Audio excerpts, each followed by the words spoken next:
नमस्कार, मैं हूं आपके साथ प्रगति और आप देख रहे हैं टोटल टीवी। खबरों की शुरुआत बड़ी खबर के साथ करेंगे, जो हरियाणा पंजाब के बीच पानी को लेकर विवाद बढ़ता जा रहा है। दरअसल हाईकोर्ट में दोनों राज्य अपना अपना पक्ष रख रहे हैं। पंजाब हरियाणा जल विवाद से हरियाणा में पानी का संकट बढ़ता जा रहा है। तो जिस तरह से हाईकोर्ट में अपना अपना पक्ष रखा जा रहा है, ऐसे में पानी का संकट लगातार बरकरार है। जल विवाद को लेकर के पंजाब और हरियाणा आमने सामने है, विवाद जारी है दोनों राज्यों के बीच में। हाईकोर्ट में चूंकि पिटीशन दाखिल की गई थी और ऐसे में अब अपना अपना पक्ष दोनों राज्यों की तरफ से रखा जा रहा है, जिसके चलते हरियाणा में पानी का संकट बढ़ता हुआ नजर आ रहा है। तो बड़ी खबर आपको बता दें, पंजाब हरियाणा के बीच जल विवाद लगातार जारी है और इस जल विवाद के चलते हरियाणा में पानी की किल्लत बढ़ती जा रही है।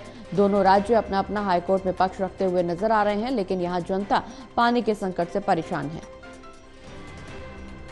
ज्यादा जानकारी के लिए हमारे साथ एसोसिएट एडिटर देवेंद्र कथुरिया जी बने हुए। देवेंद्र जी, लगातार पानी का संकट अब और बढ़ता हुआ नजर आ रहा है। दोनों राज्यों के बीच पानी को लेकर के विवाद गहराता जा रहा है। चूंकि मामला हाईकोर्ट में है, अपना अपना पक्ष दोनों राज्यों की तरफ से रखा जरूर जा रहा है, लेकिन ऐसे में जनता पानी की वजह से परेशान है। देखिए प्रगति, पानी घट रहा है और गर्मी बढ़ रही है, दोहरी समस्या हो रही है। दरअसल नंगल डैम जो पंजाब में है, नंगल डैम पे पंजाब पुलिस अभी भी लगी हुई है। नंगल डैम का जल स्तर करीब 3.5 फीट तक बढ़ गया है, क्योंकि पानी पीछे रुका हुआ है, हरियाणा की तरफ आ नहीं रहा। तो नतीजा ये है, हरियाणा में जल घर सूख रहे हैं।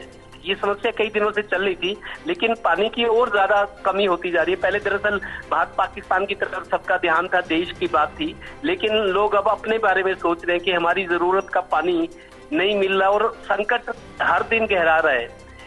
हालांकि हाई कोर्ट ने फैसला हरियाणा के हक में दिया है। बीबीएमबी को और पंजाब सरकार को आदेश दिए सुनवाई में कि आप हरियाणा के हिस्से का अतिरिक्त 4,500 क्यूसिक पानी और दो, अभी 4,000 तो मिल रहा है, लेकिन 8,500 क्यूसिक पानी है, जो अतिरिक्त पानी है वो नहीं पंजाब रिलीज कर रहा। तो हाई कोर्ट ने फैसला हरियाणा के हक में दिया, लेकिन पंजाब वाले इस बात पर अड़े कि हमारे पास पानी है नहीं जी। और उन्होंने दोबारा जो कोर्ट का फैसला हाई कोर्ट का आया है हरियाणा के हक में कि पंजाब और बीबीएम हरियाणा को पानी देना सुनिश्चित करे, उस फैसले को रिव्यू पिटीशन डाल दिए पंजाब ने हाई कोर्ट में। इस फैसले पर पुनर्विचार करें, क्योंकि हमारे पास पानी नहीं है, हमारी अपनी जरूरत पूरी नहीं हो रही। तो मामला अभी फंसा हुआ है, लेकिन इसका नतीजा ये है कि हरियाणा के जल घर सूख रहे हैं जी। गांव में जहाँ से ट्यूबवेल्स होते हैं, पानी जाता है, स्टोरेज होता है पानी, फिर आगे सप्लाई होता है, कुछ दिन का रिजर्व रखा जाता है, 4-5 दिन, मान लो चार में कोई दिक्कत आ जाए, लेकिन जो रिजर्व पूल होता है, जो रिजर्व रखा जाता है पानी, उसकी मात्रा लगातार घट रही है और आने वाले दिनों के लिए संकट लगातार गहराता जा रहा है। और पानी का इंतजाम है नहीं, गर्मी बढ़ रही है, कल से ज्येष्ठ महीना भी शुरू हुआ है और गर्मी जिस तरीके से बढ़ रही है, पानी के बिना तो ना घर चलता है ना आदमी की जिंदगी चलती है।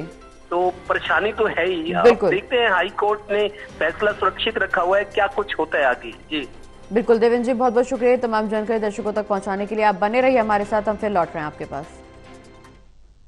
चलिए बढ़ते आगे, रुक कर लेंगे अगली बड़ी खबर का, जहां पानीपत में 24 साल बाद नया आवासीय सेक्टर 19 बनाया गया है। दरअसल एचएसवी का आवासीय सेक्टर 19 आया है और ये नया आवासीय सेक्टर 19 लोग इसका सालों से इंतजार कर रहे हैं। चंडीगढ़ में फाइल भेजकर अनुमति मांगी गई है, अथॉरिटी दफ्तर से ने अनुमति मांगी है। तो बड़ी खबर आपको बता दें, फाइल भेज करके दफ्तर से अनुमति मांगी गई है, अथॉरिटी दफ्तर ने ये अनुमति मांगी है। दरअसल पानीपत में 24 साल बाद नया आवासीय सेक्टर 19 आया है। एचएसवीपी का नया आवासीय सेक्टर 19 आया है।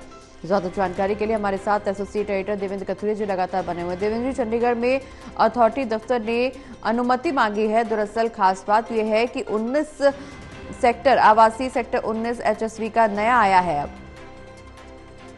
देखिए प्रगति, 24 साल बाद हुडा का कोई नया सेक्टर आ रहा है। दरअसल हरियाणा में हुडा सेक्टर में रहना स्टेटस सिंबल माना जाता है जी। कोई पूछे कि आप कहाँ रहते हो, हुडा में रहते हैं, इससे ज्यादा बताने की, क्योंकि हुडा में संभ्रांत परिवार, जो खुशहाल परिवार है, एक स्टेटस सिंबल है कि हुडा में रहना अपने आप में ये मैसेज है कि आपका अच्छा खासा परिवार है, अमीर लोग हो आप।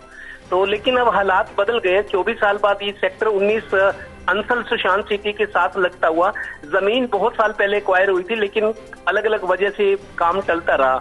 अब जमीन जो है सोना बन गई है, जो मिट्टी थी सोना बन गई है, बहुत महंगी हो गई जमीन। सरकार ने भी मौका देखकर ऑक्शन शुरू कर दी। पहले ड्रॉ निकाला जाता था, जो लोग आवेदक होते थे फॉर्म भरते थे, लाखों लोग फॉर्म भरते थे, सरकार के पास कई सौ करोड़ रुपए आते थे एक प्रोजेक्ट में, उसमें ड्रॉ निकलता था, ड्रॉ में भी मैनिपुलेशन होता था, ये चीजें सामने आई। अब सरकार ने कुछ साल से ऑक्शन कर दिया है। ऑक्शन मतलब ऑनलाइन बोली होगी, जो ज्यादा बोली देगा उसके नाम प्लॉट छूटेगा। तो अभी हुडा सेक्टर में चाहे पानीपत की बात करें, गुरुग्राम, रोहतक, पंचकुला, सोनीपत, कहीं भी जहाँ हुडा के सेक्टर्स हैं, जो लाखों वाले प्लॉट थे करोड़ों में हो गए, करोड़ों में। मतलब 2-3 लाख रुपए महीना सैलरी लेने वाला व्यक्ति भी अब हुडा में प्लॉट नहीं खरीद सकता, क्योंकि करोड़ों में कीमत पहुंच गई है। प्लॉट करोड़ों में और बनाने के लिए 2 करोड़ भी लगता है। तो लिहाजा सरकार ऑक्शन करिए, सरकार अपना खजाना भरिए, लेकिन आम आदमी के लिए हुडा सेक्टर में रहना ये दूर का सपना है। लिहाजा 947 प्लॉट है, 3 मरले से लेकर 1 कनाल तक के, मतलब 500 गज होता है एक कनाल में। जो अमीर लोग होते हैं हम बड़ा प्लॉट लेते हैं, तो 947 प्लॉट की पूरी प्लानिंग करके पंचकुला दफ्तर, जो HSCC अथॉरिटी का दफ्तर है, वहाँ अप्रूवल के लिए भेजा है स्थानीय दफ्तर ने। वहां से अप्रूवल आई कि इसमें सीवर लाइन डाली जाती है और बिजली का 33 kV का कनेक्शन, पावर सेंटर वो भी बन रहा है। जल्दी ही मतलब ये प्लॉट ऑक्शन के लिए ऑफर किए जाएंगे लोगों को। जी चलिए, बहुत बहुत शुक्रिया देवेंद्र जी, तमाम जानकारी दर्शकों तक पहुंचाने के लिए।